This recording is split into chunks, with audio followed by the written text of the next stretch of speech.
Hi there, board examination 2025 and preparation for the board examination of class 10th English grammar, especially for verbs. We are here. This is Rahman and I welcome you to our classes of English language. हमारा topic आज का verb को लेकर के है और आज हम इस सीरीज की दूसरी वीडियो पर काम कर रहे हैं। हमने सेलेक्ट किए हैं मोर देन 10 इयर्स के क्वेश्चंस ताकि आपको वो क्वेश्चंस कम टाइम में ज्यादा तैयारी के लिए अवेलेबल करा सके, जिनकी प्रैक्टिस आपको बार बार करनी है और ऐसे क्वेश्चन जिनकी फ्रीक्वेंसी एग्जामिनेशन में बहुत ज्यादा रही है और कई बार आए हैं। आइए बिना देरी के उसको शुरू करते हैं और अगर अभी तक भी आपने हमारा चैनल सब्सक्राइब नहीं किया है तो सब्सक्राइब करें, लाइक करें, शेयर करें, कमेंट सेक्शन के थ्रू जुड़े रहें। आइए देखते हैं आज का पहला क्वेश्चन जो कि सीरीज का 11th क्वेश्चन है, वर्ब कैसे फिल करते हैं। क्वेश्चन नंबर 11 है she would have commit suicide. अब यहाँ पर जो वर्ब हमें कमिट दी गई है इसको हमें फिल करना है। तो यहाँ पर जो स्पेशल रूल है इस सेंटेंस को लेकर, तो उसमें हम देखेंगे कि जब भी हमें कोई मॉडल दी जाती है, वुड हो, कुड हो, शैल हो, मस्ट हो, माइट हो, तो हम फर्स्ट फॉर्म लगाते हैं। लेकिन जब भी हम हैव के साथ इसको यूज करते हैं, जब भी हैव के साथ इसको यूज करते हैं तो हमें हमेशा थर्ड फॉर्म लगानी होती है। तो यहाँ पर आप इसको एज ए रूल लिख लेंगे कि वुड हैव प्लस वर्ब की थर्ड फॉर्म, ये आपका रूल हुआ। तो वुड हैव हमें ऑलरेडी यहाँ पर दिया हुआ है तो हम यहाँ पर करेंगे कमिटेड। और जब थर्ड फॉर्म करते हैं तो थर्ड फॉर्म में हमें ये याद रखना है कि कहाँ पर कौन सा कॉन्सोनेंट डबल होता है। तो हमें आमतौर से वर्ब्स याद नहीं होती, तो वर्ब्स की स्पेलिंग को कोई भी अगर कंफ्यूजन है तो दूर कर लेना चाहिए एग्जामिनेशन से पहले। My father get ready on time, तो इसमें टेंस की कोई आइडेंटिफिकेशन यहाँ नहीं दिख रही है एडवर्ब्स के तौर पर। यस्टरडे नहीं है, टुमारो नहीं है, या जो भी आपको कोई आइडेंटिफिकेशन याद है, जैसे बाय दिस टाइम तो प्रेजेंट परफेक्ट में आएगा, बाय परफेक्ट टेंसेस में आता है, बिफोर और आफ्टर, यहाँ कुछ पहचान नहीं है। तो जो नेचर है सेंटेंस की कि फादर ऑन टाइम तैयार हो जाते हैं, ऑन टाइम तैयार हो जाने का मतलब है कि उनकी आदत है समय से तैयार हो जाना, और जिसमें डेली एक्टिविटी पता चले तो उसमें प्रेजेंट इंडेफिनिट बनता है और आप इसे गेट्स कर देंगे, तैयार हो जाते हैं। आप ये भी आर्गुमेंट कर सकते हैं कि सर पास भी तो कर सकते थे। तो अगर हम फर्स्ट प्रायोरिटी देखें तो ये आम डेली होने की बात है। अगर हम कल की बात करते या पहले की बात करते तो यहाँ एडवर्ब दिया जाता, लेकिन अगर हमें ऑप्शंस दिए हैं और अगर उसके अंदर प्रेजेंट इंडेफिनिट है तो हम उसको प्रायोरिटी देंगे, और अगर प्रेजेंट इंडेफिनिट नहीं है तो आप पास्ट इंडेफिनिट भी फिल कर सकते हैं। She go before he taught, तो आपका एक रूल है यहाँ समझ लें कि अगर आपको बिफोर लिखा हुआ है तो इधर अगर आपको वर्ब की सेकंड फॉर्म यहाँ पर दी गई है तो इस तरफ हेड प्लस थर्ड फॉर्म आएगा। ये रूल आप नोट कर लें। तो जैसे ही आपने बिफोर देखा उधर सेकंड फॉर्म है, तो यहाँ पर आपको लिखना है हैड गॉन।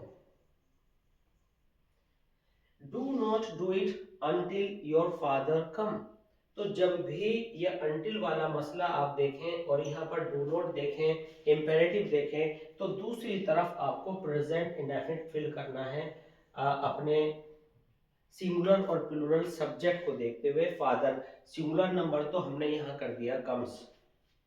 तो दूसरा रूल हमारा ये रहा कि अगर इधर इंपेरेटिव है और अंटिल आ गया तो इधर प्रेजेंट इंडेफिनिट आएगा। ये आपको माइंड में सेव कर लेना है। आई शैल गो होम व्हेन ही, अब यहाँ पर एक स्पेशल बात आपको ये याद रखनी है कि अगर इसके मिड में अगर आपके एक क्लोज में शैल है और व्हेन आ जाए तो व्हेन के साथ जब हम हिंदी निकालते हैं तो हमें यहाँ पर फ्यूचर का एहसास होता है, हमें लगता है कि फ्यूचर की बात चल रही है और होती भी फ्यूचर की है। तो आई शैल गो होम, मैं घर जाऊंगा जब वह आ जाएगा या आ जाएगी जो भी है, तो फ्यूचर झलक रहा है। तो व्हेन आने पर, टिल आने पर, अंटिल आने पर, एज सून एज आने पर हम फ्यूचर को फ्यूचर में नहीं लिखते, हम प्रेजेंट में लिखते हैं। अगर ये फ्यूचर परफेक्ट है तो प्रेजेंट परफेक्ट बनेगा, अगर ये फ्यूचर इंडेफिनिट है तो प्रेजेंट इंडेफिनिट बनेगा। और इस शैल के साथ प्रेजेंट इंडेफिनिट का भी कॉम्बिनेशन चलता है और प्रेजेंट परफेक्ट का भी कॉम्बिनेशन चलता है। अगर आपको ये एमसीक्यूज में दिए गए हैं तो आपको देखना पड़ेगा कि कौन सा ऑप्शन हमें दिया गया है, दोनों ऑप्शंस आपको नहीं दिए जाएंगे। तो हम यहाँ पर चुनते हैं ही कम्स। ही की जगह अगर इफ होता तब भी आप फ्यूचर का प्रेजेंट इंडेफिनिट ही बनाते हैं। अब चलते हैं कुछ नेक्स्ट क्वेश्चंस की तरफ। क्वेश्चन नंबर 16 में my father will go home when the train stop.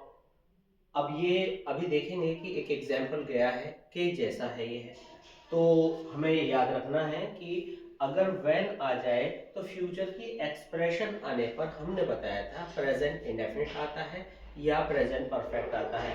तो हम इसको यहाँ पर इम्पोर्टेंट मानकर चल रहे हैं और हमने यहाँ पर लिख देना है स्टॉप्स। ये आपका हो गया, ये हैज स्टॉप्ड भी आप कर सकते हैं। द वर्क इज डू हमने यहाँ पर लिखा है। अब इसके साथ हमें डूइंग बहुत अच्छा लगता है, आदत है, इजी लगता है। अब हमने आपको एक रूल बताया था कि अगर हमारा जो सब्जेक्ट है वर्क, अगर इसके साथ ने लग रहा है, वर्क ने किया, तो एक्टिव वॉइस बनेगा, और अगर को लग रहा है तो पैसिव वॉइस बनेगा। तो सब्जेक्ट वर्क कर रहा है या इस सब्जेक्ट पर लगे हुए वर्ड को किया जा रहा है, तो यहां पर हमें मालूम हुआ कि वर्क को किया जा रहा है।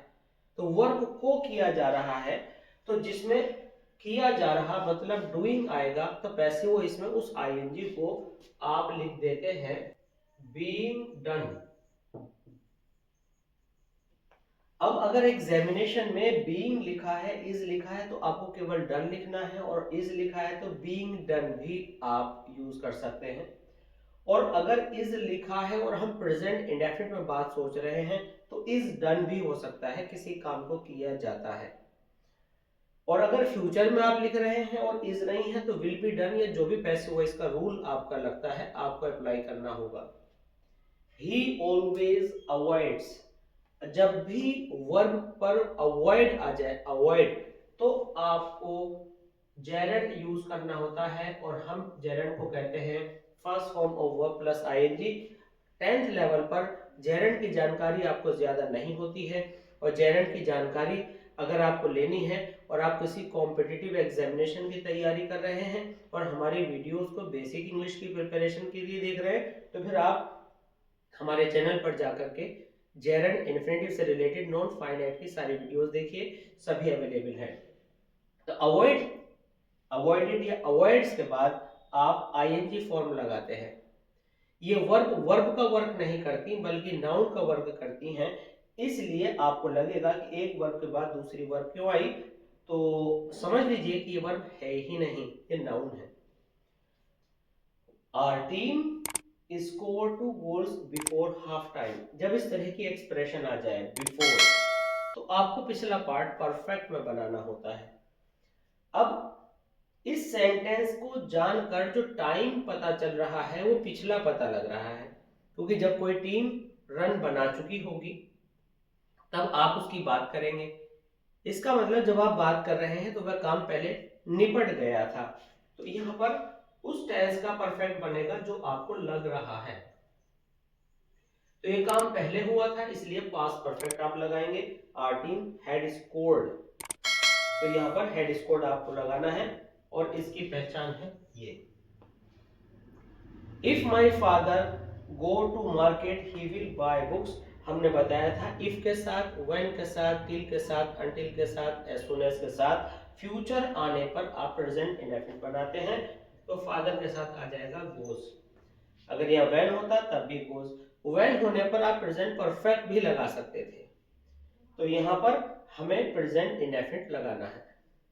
Question number 21, the doctor reached home after my mother. तो यहाँ पर हमने देखा कि हमें सेकंड फॉर्म मिली है, और सेकंड फॉर्म यहाँ मिलने पर आफ्टर के बाद हमने आपको एक रूल बताया था, आफ्टर के बाद आप परफेक्ट लगाते हैं। अगर यहाँ बिफोर आता तो आप उधर इंडेफिनिट लगाते। तो ये कॉम्बिनेशन आपको याद रख लेना है। यहाँ पर आप इस तरह से नोट कर सकते हैं कि अगर वर्ड आफ्टर आया है तो परफेक्ट इधर आएगा और इंडेफिनिट इधर आएगा। दूसरा रूल है, अगर बिफोर आया है तो परफेक्ट इधर आएगा और इंडेफिनिट इधर आएगा। आप चाहें तो आफ्टर प्लस परफेक्ट इस तरफ भी ले सकते हैं। In the same way before plus indefinite आप इधर ले सकते हैं। तो हमें सेकंड फॉर्म यहाँ मिली, तो वहां पर हम करेंगे हैड डाइड। Had died.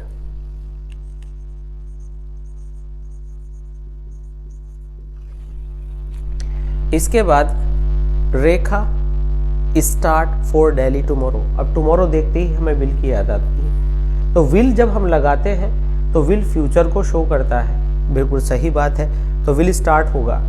लेकिन कभी कभी प्रेजेंट कॉन्टिन्यूअस भी फ्यूचर को डिस्प्ले करता है, तो रेखा इज स्टार्टिंग भी हो सकता है। तो चाहे तो आप इज स्टार्टिंग लिख दें। आपको ऑप्शंस पर ध्यान देना है कि कौन सा ऑप्शन आपको दिया गया है, और आम तौर से विल स्टार्ट तो सब लोग जानते ही हैं। हम एक से ज़्यादा रूल्स इसलिए पढ़ना चाहते हैं क्योंकि ऑप्शन में कई बार जो रूल हमें आता है वो ऑप्शन में होता ही नहीं है और हम कंफ्यूज हो जाते हैं कि सही आंसर कौन सा लगाएं। तो दोनों आपको आने चाहिए, और अगर आप आम तौर से जो काम सब करते हैं वही करना चाहते हैं तो विल स्टार्ट लगाएं। 23rd, I be a good student. Be की कितनी फॉर्म्स होती हैं? बी की फॉर्म्स होती हैं 5, इज, आर, एम, वॉज, वर। अब यहाँ कुछ मालूम नहीं हो रहा है कि ये पास्ट में है या प्रेजेंट में है, तो आप चाहें तो एम लगा दें और चाहें तो वॉज लगा दें। एम को हम प्रेफर करेंगे क्योंकि आम तरीक़े में हम प्रेजेंट की बात करते हैं। महात्मा गांधी वॉज यहाँ दिया है। अब वॉज के साथ आईएनजी बड़ा सूटेबल लगता है। सभी जो इंग्लिश की जानकारी कम रखते हैं तो बेसिक नॉलेज के तहत वो यहाँ पर शूटिंग लगा देंगे, पर गांधी जी वायलेंट थे ही नहीं, वो शूटिंग करते नहीं थे। तो अब वही बात यहाँ पर आई कि अगर ने आया तो आईएनजी आएगी, अगर को आया तो थर्ड फॉर्म आएगी पैसिव वॉइस में। तो गांधी जी को शूट किया किसी और ने, तो आप लिखेंगे वाज शॉट, और शूटेड नहीं करना है, ये अक्सर गलती होती रहती है। अगला है he said that he go the next day. तो जब भी दैट आ जाए उससे पहले पास्ट हो तो डायरेक्ट इनडायरेक्ट वाले नाउन क्लोज के रूल्स आपको याद रखने हैं, और अगर आपको विल जैसा लग रहा है तो आपको वुड करना पड़ेगा। इस तरह से ये हमारे 25 क्वेश्चंस टॉप 50 से हमने यहाँ कवर कर लिए हैं, और जैसा कि हमने आपको बताया कि हमारी टॉप 50 की ये सीरीज़ है, तो 25 जो क्वेश्चंस हमारे बचे हैं जल्दी ही हम अगले पार्ट में उनको पूरा करेंगे। जब तक बने रहिए हमारे साथ और स्टडी करिए सभी टॉपिक्स को, जिसमें आपके रीअरेंज वर्ड्स भी हैं जिनको आप जंबल वर्ड्स के नाम से जानते हैं, नरेशन है, वॉइस है, और बहुत कुछ ग्रामर में जितने भी टॉपिक आपके टॉपिक्स बचे हैं सब हमारी वीडियोस में आपको टॉप 50 की सीरीज़ में मिलेंगे। देखते रहिए और ऐसी क्लासेस ऑफ इंग्लिश लैंग्वेज को, और अगर अभी तक भी आपने सब्सक्राइब नहीं किया है हमारे चैनल और ऐसी क्लासेस ऑफ इंग्लिश लैंग्वेज को, तो सब्सक्राइब कीजिए, लाइक कीजिए एंड शेयर कीजिए। बने रहिए हमारे साथ, मिलते हैं जल्दी ही। Thanks for being with us, thanks a lot.